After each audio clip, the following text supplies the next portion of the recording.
بہترین کھانا، بڑی دعوت، بڑا انتظام اگر بخل کے ساتھ ہو تو محض رسم رہ جاتا ہے۔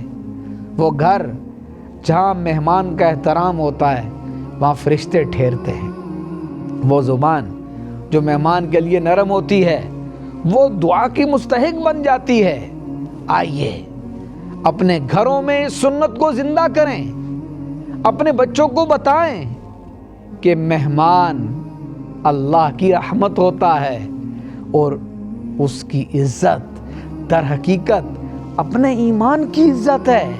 اللہ تعالی ہمیں سنت نبوی صلی اللہ علیہ وسلم کو صرف سننے والا نہیں بلکہ اپنانے والا بنائے، اور ہمارے گھروں کو، ہمارے معاشرے کو محبت، اخلاق اور مہمان نوازی کی خوشبو سے معطر فرمائے۔ الحمدللہ رب العالمین۔